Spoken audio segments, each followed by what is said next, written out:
एक बार एक बहुत बड़ा व्यापारी था। पशुओं का व्यापार करता था। पशुओं को खरीदना और बेचना ही उसका काम था।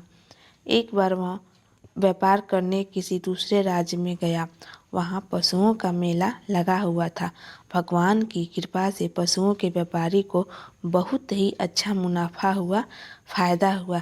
उस व्यापारी ने मुनाफे से मिले रुपयों में से आधे रुपयों से बहुत ही अच्छा एक अरबी नस्ल का घोड़ा खरीद लिया और अपने घर की ओर चलने लगा।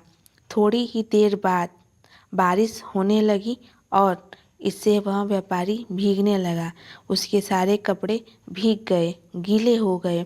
वह सर्दी से ठिठुरने लगा।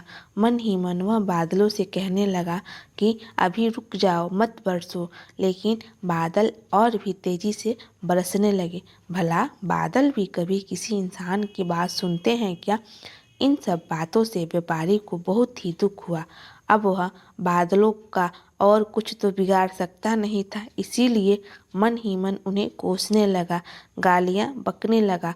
बादलों पर भला क्या किसी की बातों का कुछ असर होता है? वह तो लगातार बरस रहे थे, तेज और तेज बरसते जा रहे थे। लेकिन उसी पल वहाँ एक घटना घटी। अचानक पास ही के एक झाड़ी से बड़ी जोर की आवाज़ आई, ठहर जाओ, रुक जाओ और जो भी धन दौलत है, रुपया पैसा है, वह मुझे दे दो, नहीं तो मैं तुम्हें गोली मार दूंगा। स्पष्ट था कि जरूर कोई चोर या लुटेरा वहाँ छिपा बैठा था। अब करना क्या था? व्यापारी की तो सिट्टी पिट्टी ही गुम हो गई। लुटेरे ने कई बार व्यापारी से रुपया देने के लिए कहा, लेकिन व्यापारी लालच में आकर रुपया देने में आनाकानी करने लगा। अंत में लुटेरे ने ट्रिगर दबा दिया। यह देखकर व्यापारी ने तो सोच लिया कि बेटा, आज तो तू गया, आज तेरा बचना नामुमकिन है। और मारे डर के उसने अपनी आंखें बंद कर ली, जैसे बिल्ली को देखकर कबूतर अपनी आंखें बंद कर लेता। काफ़ी देर के बाद जब गोली नहीं चली तो व्यापारी ने डरते हुए धीरे धीरे अपनी आंखें खोली तो सामने का नज़ारा देखकर वह हैरान हो गया और खुश भी। लुटेरा बार बार बंदूक चलाने की कोशिश कर रहा था, लेकिन बंदूक थी कि चल ही नहीं रही थी। और जब वह थक गया तो उस लुटेरे ने वहाँ से भागने की सोची। उसे डर हो गया था कि कहीं व्यापारी उसे पकड़कर सिपाहियों को न सौंप दे, अतः वह वहाँ से डर कर भाग गया।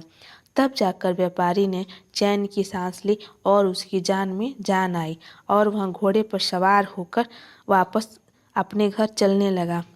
पता है मुसीबत से व्यापारी को छुटकारा किसके कारण मिला? उसी बारिश के कारण जिसे वह कोस रहा था, जिससे वह भीग गया था। इसी बारिश के कारण ही बंदूक का बारूद भी गीला हो गया था और लुटेरे की लाख कोशिश के बाद भी बंदूक नहीं चल पाई थी। इसके बाद व्यापारी ने अपने मन में यह सोचा कि यह कमाल कैसे हुआ। तब जाकर उसे समझ में आया कि यह सब तो बारिश की वजह से हुआ। वह बारिश को बार बार धन्यवाद दे रहा था। इस कहानी से हमें यह सीख मिलती है कि अगर हमारे जीवन में थोड़े से कष्ट मिले, थोड़ी सी परेशानियाँ मिले तो हमें घबराना बिल्कुल भी नहीं चाहिए, क्योंकि ये परेशानियाँ हमें और अधिक मजबूत बनाने के लिए आती हैं, ना कि हमें परेशान और दिक्कत में डालने के लिए।